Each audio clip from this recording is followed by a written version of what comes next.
I just think LeBron the greatest. He did everything for me. At this point, we got to compare Jordan to like Messi or like Serena Williams. When Fat Joe speaks on basketball, people listen.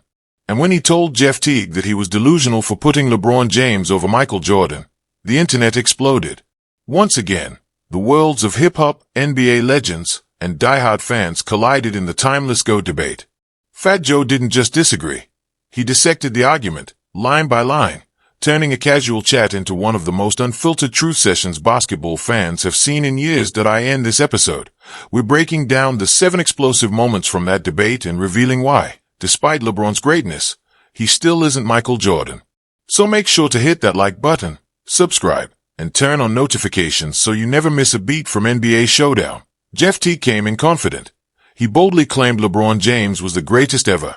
In his eyes, LeBron had done it all: longevity, stats, leadership, and impact.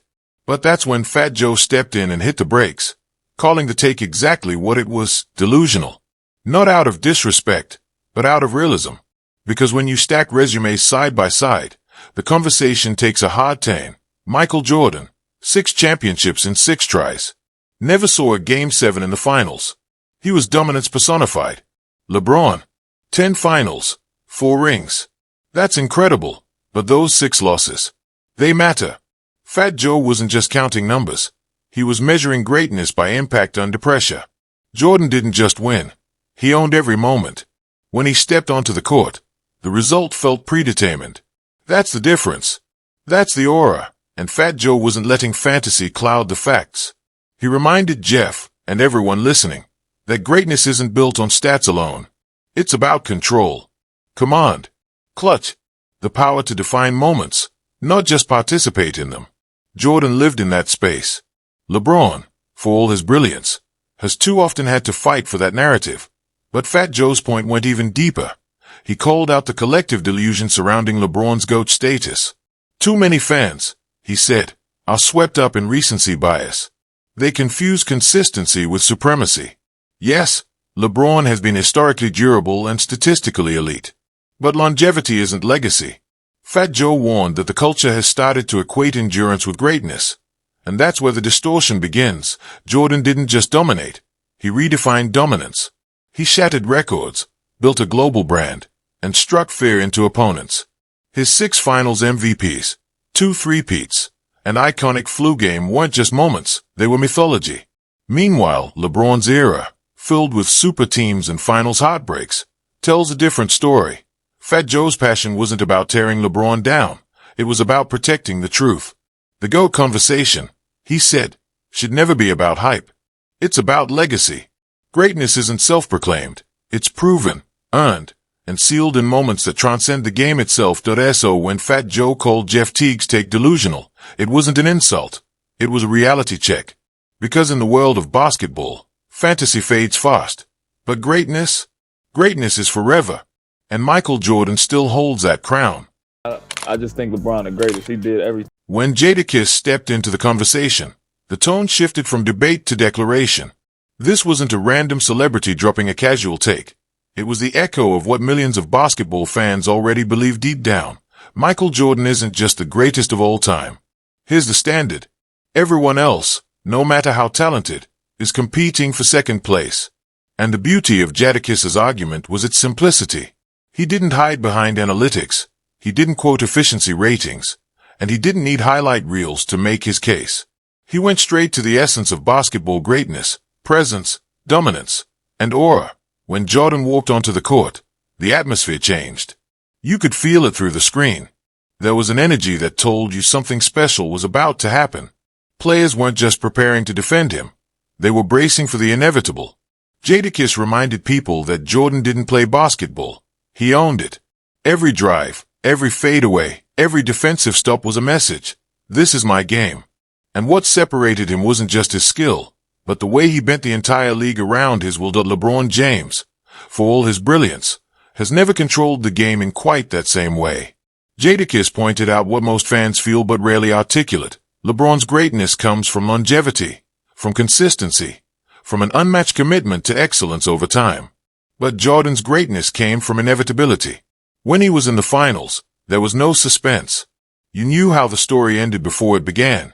6 trips, 6 championships, 6 finals MVPs, no Game 7s, no almosts, no if-onlys. Just absolute control, and that's what Jadakiss was speaking to, the psychological domination Jordan carried. Opponents didn't just lose to him physically. They lost before the ball even tipped off. He lived rent-free in their minds. LeBron, on the other hand, has faced more public criticism, more second-guessing, more debate about his clutch moments, his leadership, his teams. Jordan never had to explain himself. His play was the explanation. Jadakiss's voice carried that raw truth, the kind that doesn't need to shout to be heard. He was speaking for an era that remembers when basketball felt larger than life, when one man turned every game into an event, every shot into a cultural moment. His take wasn't about disrespecting LeBron. It was about protecting perspective. Because in the modern era, fans often confuse greatness with relevance. They mistake endurance for dominance. Jordan's legend wasn't built over 20 years. It was solidified in less than a decade. He didn't just win championships. He defined them. He turned winning into an expectation, not an accomplishment. Jadakiss was reminding everyone that true greatness leaves no room for debate. It doesn't rely on algorithms or highlight packages. It's felt, not calculated. He went further, explaining that Jordan didn't just inspire players. He inspired culture. The shoes, the swagger, the hunger to be the best. He wasn't just an athlete. He was a blueprint. Every generation after him has been chasing that ghost, trying to capture even a fraction of that impact. LeBron came closest, no doubt, but as Jadakiss made clear, close doesn't mean equal. That's the part that hit hardest. Jadakiss cut through the noise, the endless comparisons, the stat-based arguments, and said what purists have been saying for years. Jordan was inevitable. Watching him was like watching history unfold in real time. There was a sense of magic that couldn't be replicated, a mixture of grace, grit, and killer instinct that no one, not even LeBron, has ever matched. Too much delusion. Yo, we can't have top-tier people being delusional. Nah, We already got everybody delusional. When Fat Joe declared that there's no real competition for Michael Jordan in the NBA, that the only fair comparisons are with global icons like Lionel Messi or Serena Williams, he wasn't exaggerating. He was telling a truth that resonates with anyone who's lived through Jordan's era. Because Jordan's greatness doesn't fit neatly inside a basketball court. His reach extends far beyond hardwood floors and box scores. He's not just a legend of the game. He's a cultural monument, a name that reshaped how we define athletic excellence itself. Fat Joe's point cuts deeper than fandom. Jordan didn't just win championships. He redefined what winning looked like. He turned competition into art, dominance into a global language. Before Jordan, Nike was a sportswear company. After him, it was an empire.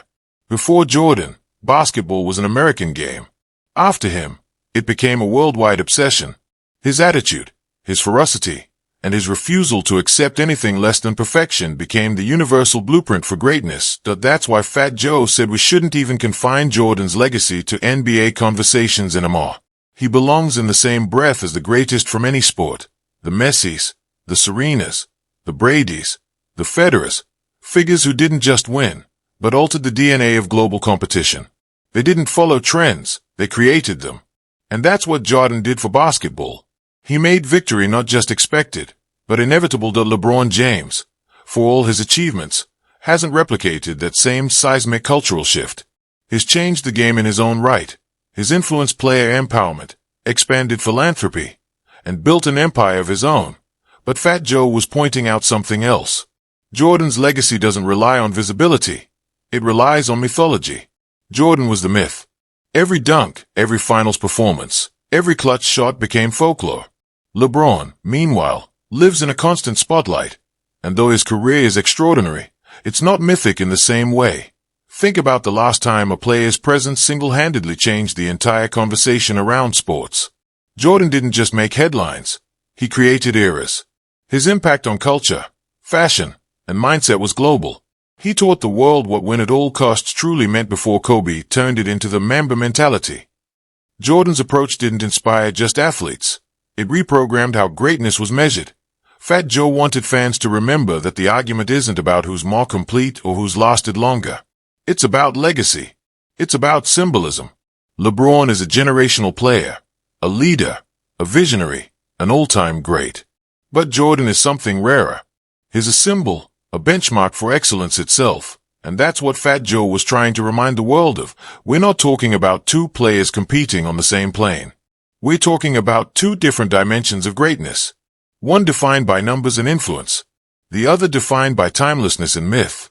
And no matter how passionate the LeBron supporters are, that gap, the one between greatness and legend, remains unbridgeable. I think MJ's the greatest, then everything after that, however you want to. Jeff Teague didn't hold back when he claimed that LeBron James has been the best player in the game since he was 16. And to be fair, there's a kernel of truth there. LeBron was crowned the chosen one before he ever touched an NBA court, carrying a level of pressure and expectation that would have crushed most teenagers. The remarkable thing is, he lived up to it. He didn't just survive the hype, he thrived under it. His longevity, consistency, and sheer athletic excellence are undeniable. For over 2 decades, he's been a walking headline, setting records, redefining versatility, and maintaining an elite standard that few in any sport have ever achieved. But that's where Fat Joe's counterpunch lands. Because while Jeff Teague is looking at duration, Fat Joe is talking about definition. Longevity isn't the same as legacy. Being great for a long time doesn't automatically make you the greatest. Joe sees the distinction between sustained excellence and supreme execution. LeBron's career is a story of endurance and evolution, but Jordan's was a masterclass in perfection under pressure. LeBron's story is filled with highs and lows, finals losses, super team narratives, shifting loyalties, and moments of public criticism that have followed him at every turn. He's rewritten the rules of modern stardom, but has also faced the price of it. Jordan's story, by contrast, is surgical. He wasn't anointed the greatest as a teenager. He earned it through performance so sharp, so complete, that it left no room for argument. 6 championships, 6 finals MVPs, 0 losses on the biggest stage. Every time the moment got larger, he rose higher. There were no excuses, no controversies, just domination. That's the lens Fat Joe brings to the discussion. He's not dismissing LeBron's greatness. He's reminding us that greatness isn't about how early you start. It's about how completely you finish. The hype surrounding LeBron began in high school. But hype is just potential dressed in spotlight. Jordan didn't arrive as the chosen one. He became the chosen one through relentless willpower, through nights when everything was on the line, and he still delivered. Fat Joe's point is simple but profound. Greatness that's built over time is impressive, but greatness that defines an era is immortal. LeBron has played longer. Jordan has reigned harder. LeBron inspired or Jordan inspired Faye. One's journey was a marathon of excellence. The other's was a sprint of supremacy. When you line them up, achievement for achievement, legacy for legacy, Jordan's path feels cleaner, sharper, and more conclusive. He didn't just win. He closed the book on the debate before it even started. LeBron may have begun as the next great hope, but Jordan finished as the final word. And that's why Fat Joe refuses to let the since 16 argument carry too much weight. Being hype young is admirable, but staying legendary forever, that's what separates Michael Jordan from everyone else who's ever laced up a pair of sneakers.